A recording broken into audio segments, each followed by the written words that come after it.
ஈரோடு மாவட்டம் வந்து இயற்கை விவசாயத்துக்கு முன்னோடி மாவட்டம்னு சொல்கிறாங்க. அதுக்கு என்ன காரணம்? நான் பல இடங்கள்லையும் இயற்கை விவசாய மாதிரி பண்ணைகளை உருவாக்கிட்டு வந்திருக்கேன்.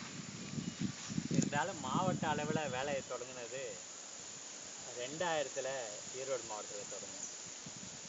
அப்போ ஈரோடு மாவட்டத்தில் நண்பர்கள் சொன்னாங்க, நம்ம ஈரோடு மாவட்டத்தில் ஒரு நடப்பயணம் போகலாம், ஆண்கள் பெண்கள் எல்லாரும் சந்திக்கலான்னு சொன்னாங்க. நான் சொன்னேன், நடப்பயணம் போனால் போகிறதுக்கு முன்னாடியே அவங்க நம்மளை தெரிஞ்சிருக்கணும், அதனால ஒவ்வொரு மாதம் ஒவ்வொரு பண்ணையில் ஒரு கூட்டம் போடுவோம்னு சொன்னேன். அதனால் விவசாயிகள்லாம் அவங்கவுங்க செலவில் வந்துடுவாங்க. எந்த பண்ணையில் கூட்டம் போடுறோமோ அவங்க சாப்பாடு போட்டுருவாங்க. இது மாதிரி மாதத்துக்கு ஒரு பண்ணையில் ஒரு கூட்டம் போட்டுக்கிட்டு போயிட்டே இருந்தோம். அதுக்கு பிறகு தான் 2002 ஒரு 500 கிலோமீட்டர் நடப்பயணம் போனோம். தினம் 20 கிலோமீட்டர் நடந்தோம். அந்த பவானி சாகர் அணையிலேருந்து தொடங்கி கொடுமுடி வரலும் போய் பயணித்து போயிட்டு. இது ஒரு காரணம். ஆனால் உண்மையிலேயே ஈரோடு மக்கள்கிட்ட இருக்கிற பண்பு என்ன அப்படின்னு சொன்னால் 4. இவங்க முன்னாடியே கோயம்புத்தூர் பக்கத்தில் இருந்தனால பச்சை பொரிச்சி செஞ்சு களைச்சி போயிருந்தாங்க. 2வது, இவங்களில் பொறியாளர்கள், மருத்துவர்கள், வழக்கறிஞர்கள், வாத்தியார்கள் எல்லாருக்கும் விவசாயிக்காக கவலைப்படுறவங்க ஈரோடு மாவட்டத்தில் இருக்காங்க. 3வது விஷயம், எங்கேயாவது ஒரு புதுமை நடக்குதுன்னா ஈரோட்டுக்காரு ஒரு மோட்டர் சைக்கிள் எடுத்துகிட்டு புறப்படுவார். அவர் பின்னாடி ஒரு ஆளை ஏற்றிக்குவார், போய் பார்ப்பார், பார்த்துட்டு வந்தது இங்கே அது செய்வார். செஞ்சு முடிச்சுட்டு நான் இது எப்படி இருக்குது என்னங்கிறத ஃபோன் எடுத்து எல்லாருக்கும் தெரிவிப்பார். இந்த விவசாயியுடைய தனித்தன்மை இது எல்லாம் சேர்ந்து தான் ஈரோடு மாவட்டம் இயற்கை வேளாண்மையில் அப்படி முன்னாடி ஓடிக்கிட்டே இருக்குது. இதை யாரும் ஒடியாந்தெல்லாம் பிடிக்க அடிக்கலாம் முடியாது. இப்போ இப்போ ஈரோட்டில் சக்ஸஸ் ஆன மாதிரி வேறு மாவட்டங்களையும் இயற்கை விவசாயம் வெற்றி அடைஞ்சிருக்குன்னு நினைக்கிறீங்க? வெற்றி அடைஞ்சிக்கிட்டு இருக்கு. இப்போ நம்ம நம்முடைய விமானம் இப்போ மேலே பறக்கிற இடத்துக்கு வந்துருக்கு. இது வரலும் அந்த மேலே புறப்படுற நேரத்தில் இருந்தது, இப்போ மேலே பறக்கிற நேரத்தில் இருக்குது. எல்லா மாவட்டத்துக்கும் மிக வேகமாக பரவுது. இயற்கை விவசாயம் வெற்றி அடைகிறதுக்கு என்ன காரணம்னு நினைக்கிறீங்க? இயற்கை விவசாயம் வெற்றி அடைகிறதுக்கு யாரும் நம்மளாம் காரணம் இல்லை. நம்ம பக்தர்கள் சொல்கிற மாதிரி செஞ்சு சொல்லிக்குவோம். நம்மளால் என்ன ஆடைக்கு? நம்ம எதிரிகள் கடுமையாக வேலை செய்கிறாங்க. அதில் இவர் ஓட்டாண்டி ஆகிட்டுருக்கிறாரு, வாங்கி திங்கிறவர் நோயாளி ஆகிட்டுருக்கிறாரு, பூமி செத்துக்கிட்டு இருக்குது. ஆகையினால இயற்கை விவசாயத்தை எல்லோரும் இப்போ கவி பிடிக்கிற காலகட்டத்துக்கு வந்திருக்காங்க. இப்போ நீங்கள் ரெகுலராக தொடர்ந்து சொல்லிகிட்டே இருக்கிறீங்க, இந்த நீர் மாசுனால தான் ஈரோடு மாவட்டத்தில் புற்றுநோய் மருத்துவமனைகளும் மலர் நீர் மருத்துவமனை அதிகமாக இருக்குன்னு சொல்லி என்ன காரணம்? ஒன்றும் இல்லை.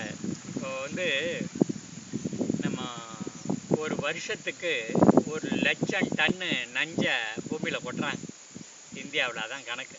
கொஞ்சம் கூடலாம் குறையலாம். அதில் குறிப்பாக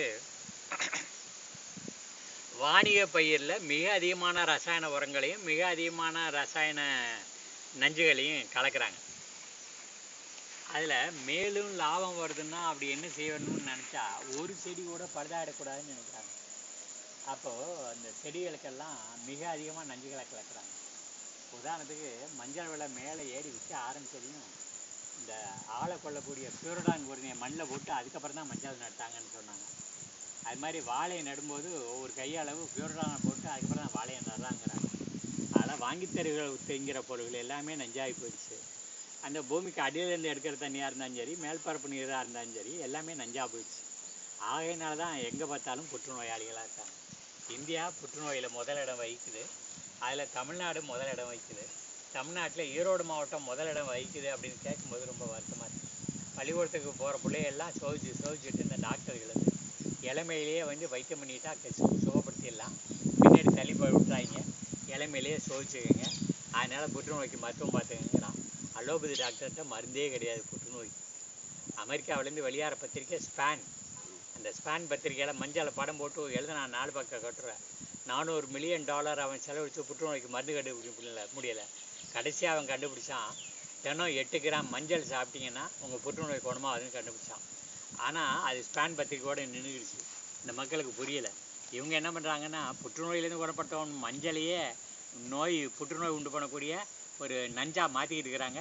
இன்னமும் நஞ்சு நிறையா தெளிச்சுக்கிட்டு இருக்கிறாங்க. பணம் நிறையா வருதுங்கிறதுக்காக நஞ்சை தெளித்து பண்ணுறது இருக்குதே, அது அறம் ஆகாது. அரசு அண்டு கொள்ளும், அறம் நின்று கொள்ளும். காகித ஆலைகள் இந்த காலிங்கராயன்லேயும் காவிரிலையும் அதிக நஞ்சு கலக்கறதுனால தான் வந்து ஈரோட்டில் வந்து புற்றுநோய் அதிகமாக இருக்குதுன்னு ஒரு காரணம் சொல்கிறாங்க. அதில் ஒன்றும் சந்தேகம் இல்லை. நீங்கள் என்ன 2 ஆறை மட்டும் குறிப்பிட்டு கேட்குறீங்க, மற்ற ஆறெல்லாம் என்ன ஆச்சு? ஆமாம், நம்ம தான் எல்லா ஆற்றங்கரையிலையும் பயணம் பண்ணியிருக்கிறோமே. எங்கே பார்த்தாலும் வந்துன்னா அந்த லாபம் வேணுங்கிறதுக்காக அவங்க ஃபேக்ட்ரியை வைக்கிறாங்க. குறிப்பாக பவானியில் வந்து அட்டை தொழிற்சாலைகள் நிறையா வச்சாங்க. இந்த ஜெர்மன்காரன் வந்து என்னவோ ஒரு பெரிய ஆலை வச்சுருந்தான். அந்த ஆலையிலேருந்து வெளில வந்த சாக்கடையை குடிச்சு விட்டு, தண்ணியை குடிச்சு விட்டு யானை செத்து போச்சு. அந்த யானை செத்து போன போது அது ஒரு டாக்டர் வந்து அவன் ஆப்ரேஷன் பண்ணான். ஆப்ரேஷன் பண்ணி முடிச்சுட்டு சொன்னான், செத்த யானையை போஸ்ட்மார்ட்டம் பண்ணி சொன்னான், வெயில் அதிகமாக தாங்க முடியாமல் போயிடுச்சு, அதில் யானை செத்து போச்சுன்னு சொன்னான். அப்போ மக்கள்லாம் கேட்டாங்க, எப்பா அந்த யானையை 2 நாளாக அங்கேருந்து அறுத்துருந்தானே டாக்டர், அவன் என்ன சாவலியே, அவனுக்கு வெயில் இல்லை, யானைக்கு மட்டும்தான் வெயில் வந்துச்சான்னு கேட்டாங்க. இது மாதிரி நடக்கிறத வந்து மூடி மறைச்சு எல்லா ஆற்று தண்ணீரையும் நஞ்சாக்கி அதனால தான் மக்கள் இது பண்ணுறாங்க. காளிங்கராயனை நினைக்கிறவெல்லாம் ஆச்சரியப்படும். கடைசியில் வந்து காளிங்கராயனை கால்வாய் வெட்டினா என்ன, அவர் நிலம் சொந்தக்காரன் நிலம் இருக்க இடத்துக்கு தானே வெட்டிட்டு போனாருன்னு ஊர்க்காரெல்லாம் பேசினான்னு சொல்லிட்டு அப்போ காளிங்கராயன் என்ன மேலே ஒரு கல் போட்டார். அந்த நானோ என்னுடைய உறவினரோ என்னுடைய இந்த ஒரு கை அள்ளி இந்த கால்வாயிலேருந்து தண்ணி குடித்தோம்னா காசியில் காராம்பசுவை கொன்ற பாவத்துக்கு ஆளாவோம்னு போட்டான். எல்லா சொந்தக்காரனும் அவன் நிலத்தெல்லாம் விற்றுவிட்டு வேறு இடத்துல போய் நிலம் வாங்கிட்டான். அந்த